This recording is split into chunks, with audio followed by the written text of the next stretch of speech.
Hey guys, I'm so glad that you're joining us here today. We're going to go over our memory verse that we've been learning. Remember, we're starting this new series about Joseph, and we're talking about trusting in God. So everyone stand up and let's do our memory verse together. Are you ready? Our memory verse is Proverbs 3:5. Trust in the Lord with all your heart and do not lean on your own understanding. You guys make sure you're standing up and say it really loud so I can hear you, okay? Here we go. Proverbs 3:5. Trust in the Lord with all your heart and do not lean on your own understanding.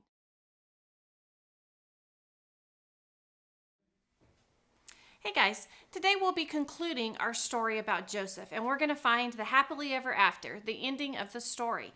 But today I'm going to ask you a simple question. If I were to blindfold you, and I was going to have you walk through these table and chairs blindfolded where you couldn't see anything, and you had a choice of who was going to help you get through without hurting yourself, would you rather me lead you through blindfolded, or would you rather my son Trey lead you blindfolded?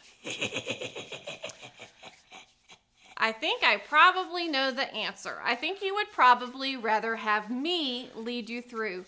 Well, you know what? God would be an even better person to lead you through than even me. Okay? Because God trusts you. God has a great plan for your life. He tells us in the Bible, every plan he has for you is a good plan. And so we need to trust that even though we may not see where we're going or see what's happening, we know that the plan that God has for our life is always going to be great. And we're about to watch a video about how we see the plan for Joseph's life come to pass. Stories of the Bible. Joseph forgives. This is Joseph. Hey! Who was the son of Israel and Rachel. But he had 11 brothers who hated him and sold him into slavery. After being put in jail, Joseph told of the future of Egypt when he interpreted Pharaoh's dreams, and Joseph found favor with the Pharaoh. The Pharaoh made Joseph a leader in his kingdom. Just as Joseph had told the Pharaoh, Egypt had 7 years of abundance. Then the 7 years of abundance came to an end, and the 7 years of famine began, just as Joseph had said.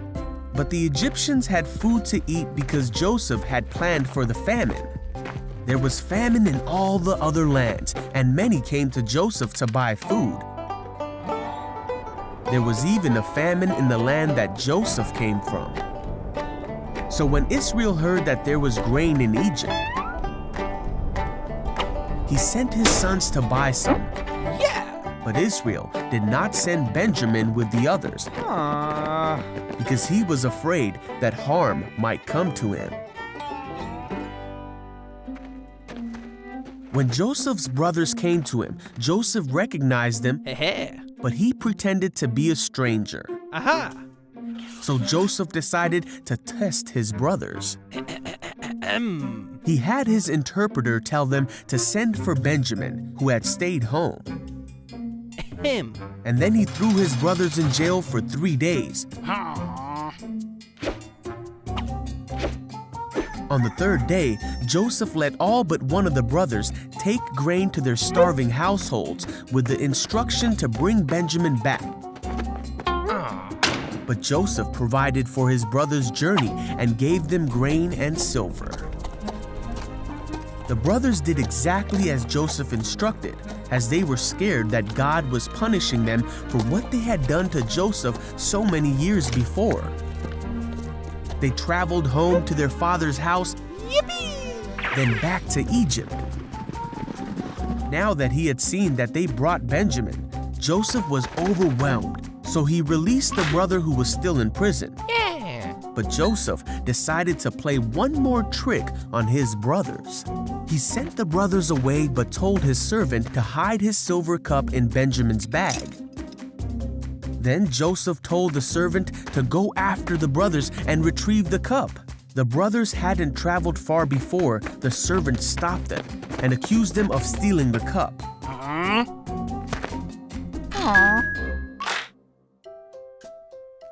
Joseph could no longer control himself before his attendants. He made them leave so he could be alone with his brothers, and he told his brothers who he really was. Ta-da!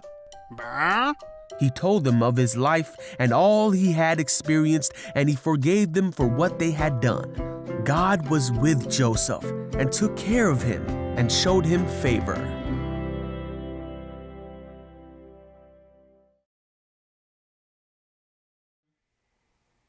Wasn't that a great ending to the story of Joseph's life? You know what? He forgave. He forgave his brothers because he recognized when he looked back on his life and everything that his brothers had done to him and where that had led him, he recognized that even though his brothers intended to harm him, God knew all along that he was going to use all of those things in his life to bring about the plan that Joseph had for his life, that God had for Joseph's life.